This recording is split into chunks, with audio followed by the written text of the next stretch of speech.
The triangle angle bisector theorem says that if an angle is bisected, the sides of the triangle are proportional to the segments of the side that the angle bisector intersects. Okay, so what that's saying is if I have triangle ABC and segment BD bisects angle B, okay, and I've shown that. I have this bisector here, and I know it's bisecting angle B because I have these congruent symbols up here. And remember, when I have congruent angle symbols, that means that the angles are exactly the same. And what an angle bisector is dividing an angle into two pieces that are exactly the same. Okay, so if BD bisects angle B, it intersects side AC. Okay, so I have two pieces, two smaller segments that together would add up to side AC. So one way I can solve this or look for this is knowing that my sides of my triangle, okay, so I'm going to highlight this, and I'm going to say that we know that BD bisects this triangle ABC. Okay, so what it's doing is it's separating it into two different pieces. I've got this triangle here that includes side BD, and then I have, let's pick a different color, we'll do pink, and then I have this triangle over here. Okay, and so my sides of my triangle, AB and BC, are going to correspond with the parts of the sides of the triangle that are included. So AB part would be AD, and BC's part would be DC. Okay, so I can set up a proportion.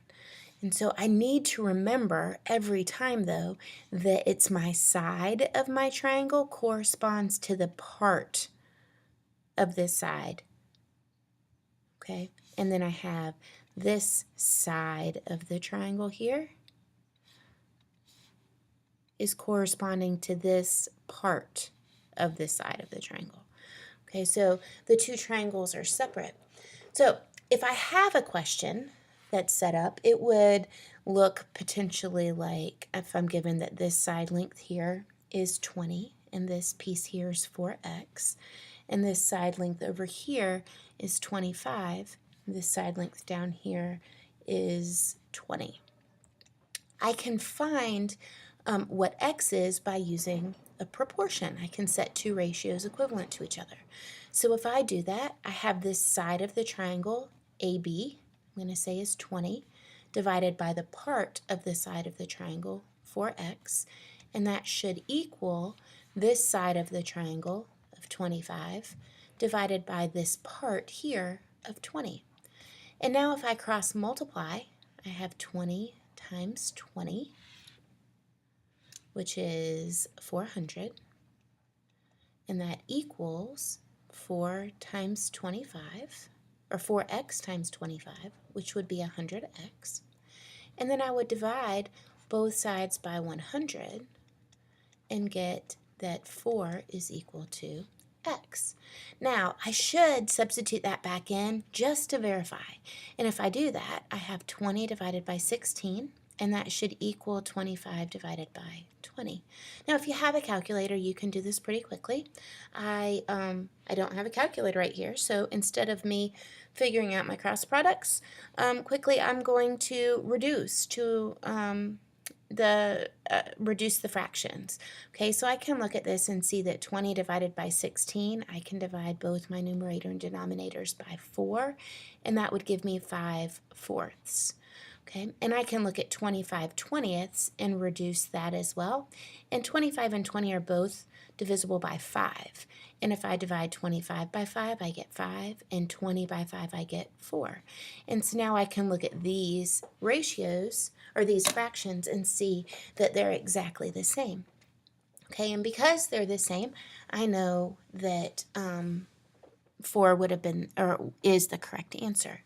Now, all the problems aren't that cut and dry. What if we had, let me give you a different example. Let's draw another triangle here so you can see it, and I'm going to do an angle bisector.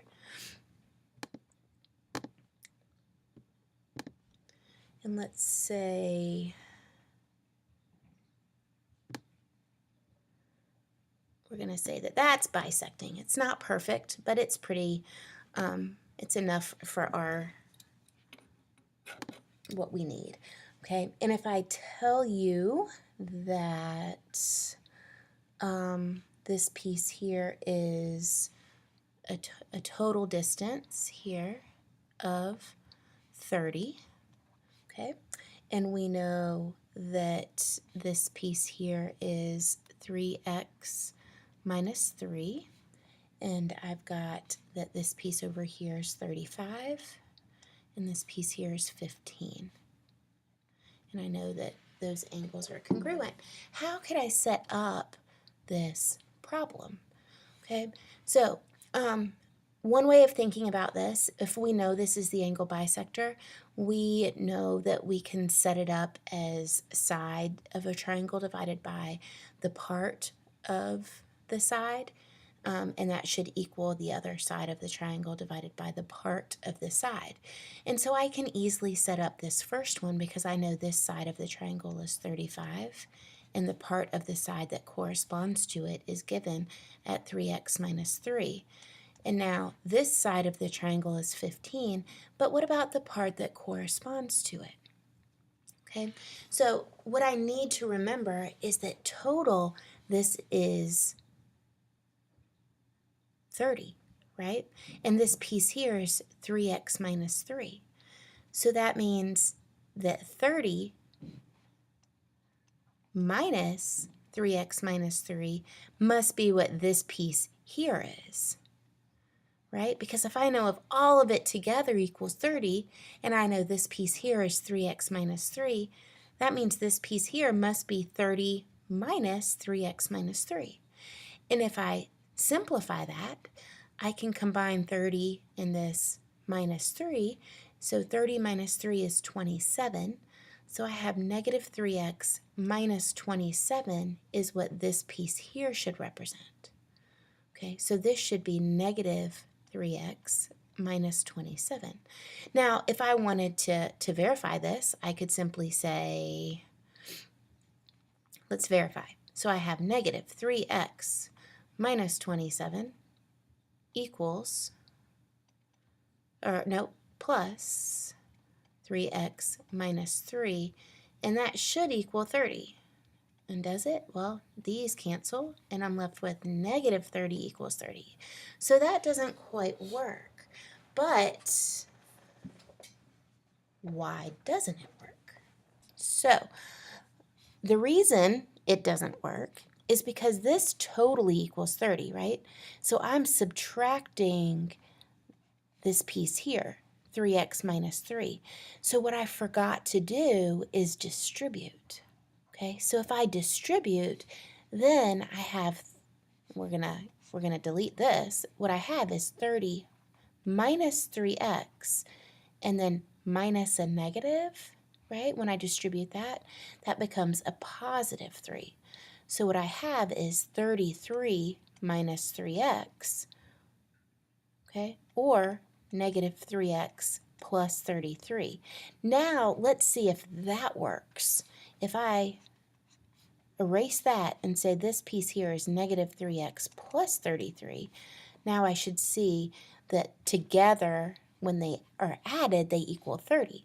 So negative 3x plus 33 plus 3x minus 3 should equal 30. And the question is does it? Well, negative 3x plus 3x, those cancel. So I have 33 minus 3, which is 30, and 30 equals 30, so I'm good. So what I know is that this piece here belongs here, negative 3x plus 33. Now I can solve by cross multiplication. Okay, so if I do that, I've got 35 times negative 3x plus 33 is equal to 15 times 3x minus 3. Okay, I don't have a calculator on me, So let's see what I can do. 15 times 3x is 45x, and 15 times a negative 3 is negative 45, okay? And that should equal 35 times negative 3. I know that's negative 105x. And then 35 times 33, I've got 15, 9, 10. Plus 1,155. Okay, so now I can add 105 to both sides, 105x. And when I do that, I've got 150x. And then I would add 45 to both sides. So when I do that, I have 1200 is equal to 150x. And now I would divide both sides by 150 and get 1200 divided by 150 and get 8. So x should